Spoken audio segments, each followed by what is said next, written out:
Merhabalar. Bugün kare dalga, sinüs dalga, üçgen dalga üreten bir osiloskop tasarladık. Bu tasarladığımız osiloskopu simüle ettik PSPICE programında. Benim adım Furkan Altundağ, numaram 171 110 752, Gazi Üniversitesi Elektrik Mühendisliği bölümündeyim. Öncelikle ilk olarak kare dalga üreten kısmından bahsetmek istiyorum. Burada bir adet kapasitör kullandık. Ondan sonra direnç kullandık 45K. Bu ama pot direnç, ayarlanabilir direnç, yani yükseltmeli alçaltmalı bir direnç. Bu şekilde 10 Hz ile 100 Hz arasında bir frekans elde etmiş olacağız kare dalga, sinüs dalga ve üçgen dalga için. Daha sonra beslemelerini 5 volt üzeri yaptık. Artı 5 volt, eksi 5 volt. Çünkü devre otomatik olarak doyuma gideceği için ve sıfır saturation, eksi ve sıfır saturation'a gideceği için direkt 5 volta gidecek. Bu şekilde ayarladık. Kapasitör ve direnç seçimini de TO'ya göre seçtik. Bunu zaten teorik çözümlerde de size göstermiş olacağız. Teorik çözümlerde nasıl direnç seçimi yaptığımızı, neye göre yaptığımızı, orada çözümler var zaten. Bu şekilde yaptık.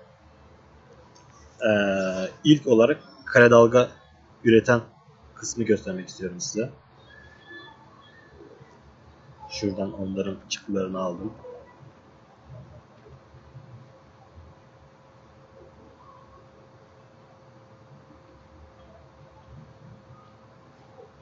Buradan 5 volt, eksi 5 volt kare dalga üretiyor ve frekansı 100 Hz. Şuradan da periyodu var. Periyottan oradan frekansa geçiş yapabiliriz 100 Hz şekilde. Bu kare dalgamız.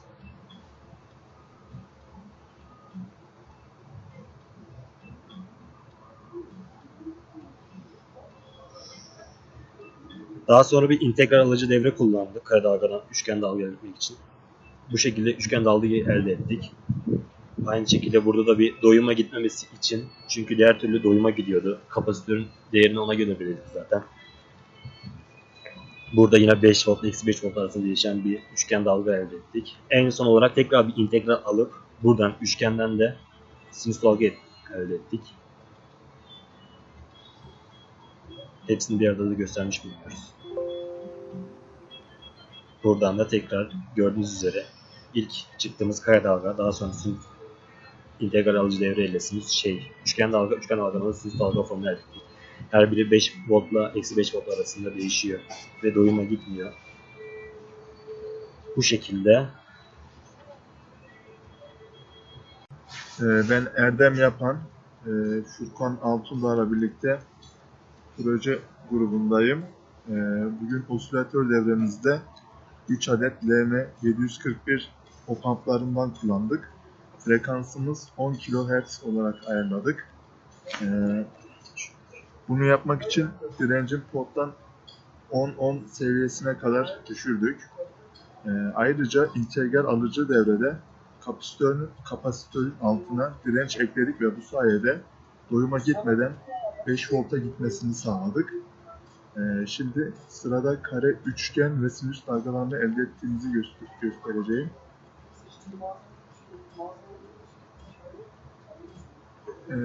5 volttan eksi 5 volta kare dalgalar şekildeki gibi.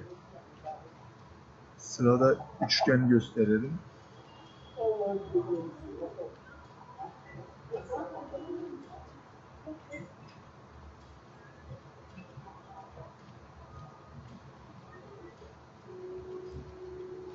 Devremizde üçgen dalgalar da bu şekilde çıkıyor osilatör devremizde.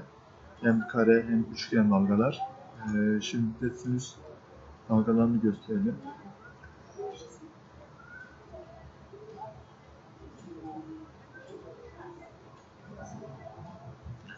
Ve osilatör devremizde hem kare hem sinüs hem üçgen dalgalarının son hallerinin grafiği bu şekilde gözüküyor.